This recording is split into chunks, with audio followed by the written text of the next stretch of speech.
dear brothers and sisters in Christ Jesus,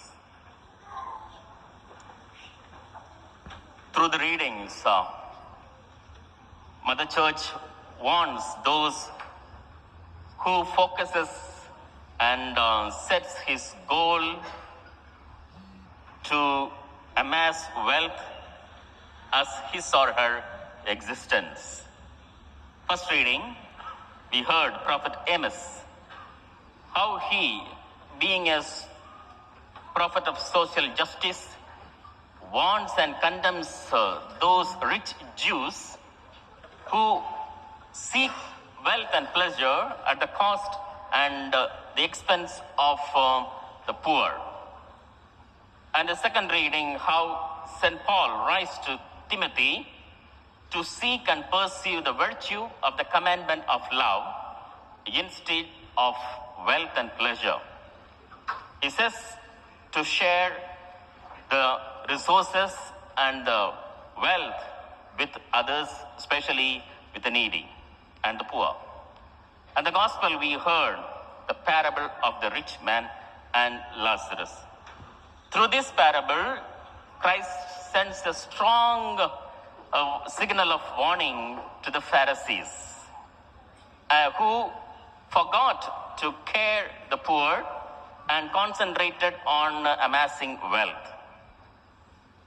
This very parable reminds me of Dr. Albert Schweitzer.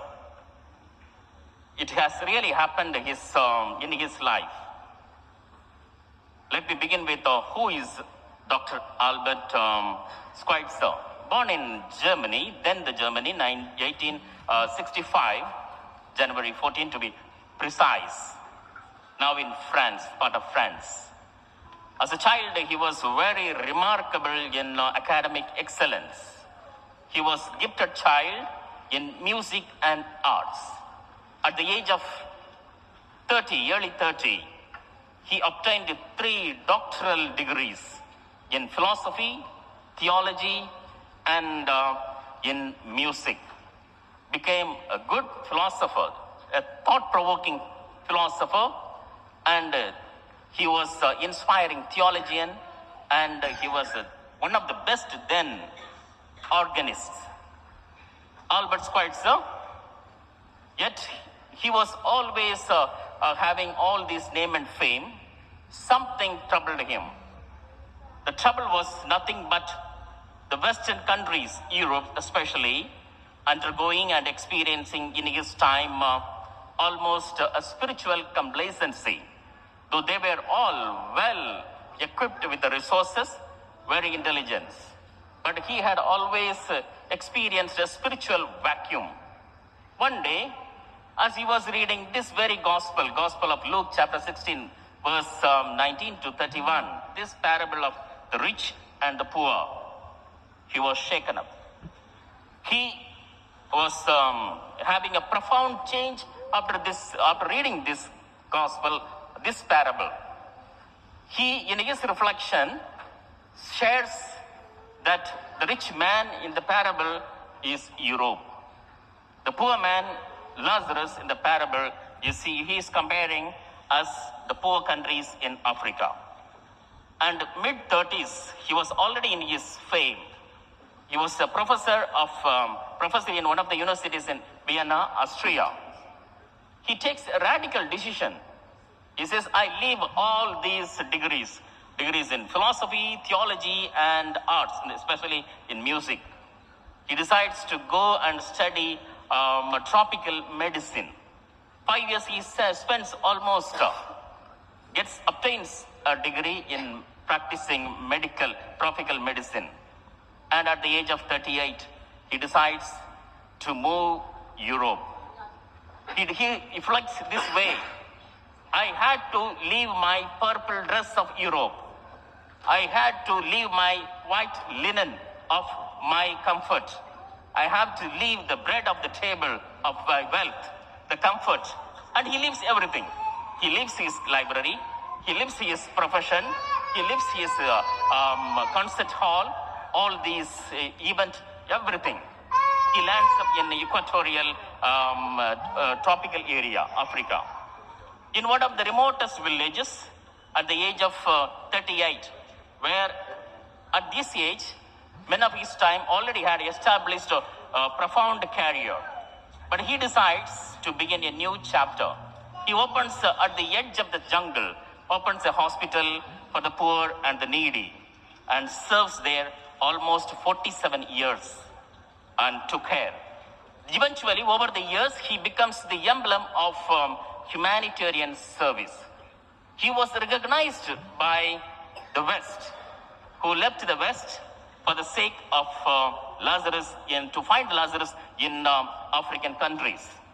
Finally, 1952, he was awarded with the Nobel Peace Prize. And 1965, he left this world. The man who left the purple cloth, purple dress of Europe, who left the white linen of his talents, who left the wealthy table full of bread and wine of Europe, landed up in Africa in search of Lazarus at the gate of Africa.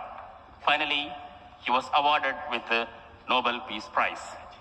My dear brothers and sisters, this very gospel has changed him. He says, he reflects very beautifully Dr. Albert Schweitzer. He says, this is not the story. This is a catalyst and a sparking and igniting my mind. It's a change of the trajectory of my existence. I no more find fitting and worthy to be in Europe. Rather, I went in search of Lazarus of poor and struggling and downtrodden countries of Africa. There is a difference between the rich man in the gospel, the parable today, and Dr. Albert Schweitzer. The rich man refused to leave the purple dress. The rich man refused to leave the white linen. The rich man refused to leave the table of bread and wine. Whereas he willingly accepted to leave all the comfort zones, the university and the lecture hall and his profession in search of Lazarus at the gate of Africa. What did rich man do? Did he kick out Lazarus at his gate? Did he chase away or draw away? It was not his sin. Something graver sin, that was he did. He did practically nothing. That was the sin of rich man in the parable. He refused to stop when he passed by the suffering man Lazarus. He refused to care the suffering man.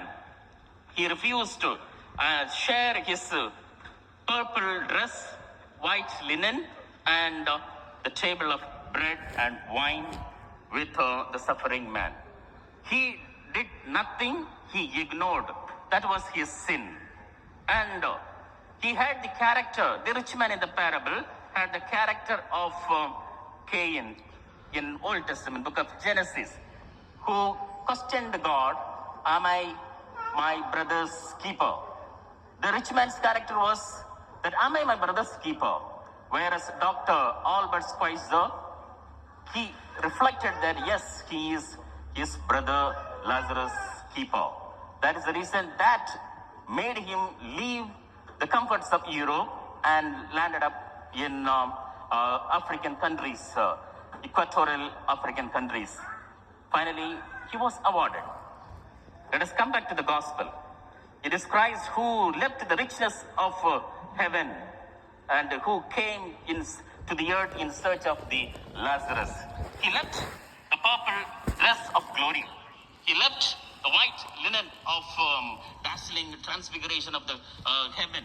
He left everything, the table, heavenly table where they could dine with the Trinitarian God. He left everything. He came in search of the world so that we may see Lazarus, we may see Christ in every Lazarus. We may pass by. We have to take a call and stop. Lazarus is not in hell. Lazarus at our gate of every heart. Let's pass a while. We have a choice. The rich man in the parable and Dr. Albert Schweitzer, who left his purple dress, who left his white linen, who left his name and fame, who left his concert hall, in search of Lazarus.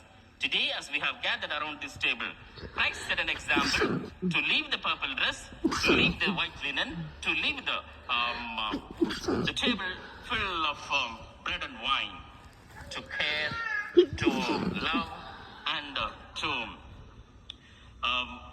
take care of all the Lazarus that we come across. Let's pause a while when we see the Lazarus. Let's pause a while when we see the downtrodden. Let us pause a while and care for all those who are in suffering. To ignore these Lazarus is to ignore Christ. To ignore the suffering of the Lazarus we find in our lives is to ignore the wounds of Christ, who came to the world, to this world, to save us.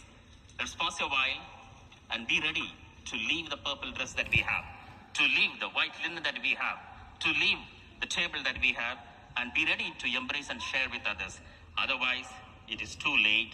As we have in the parable, he said, you sent Lazarus back to earth, but it was too late. Let us not wait up to it is too late, but let us prepare ourselves to share with the brothers and sisters who need our purple dress, who need our white linen, who need our table. Let's pause a while and reflect.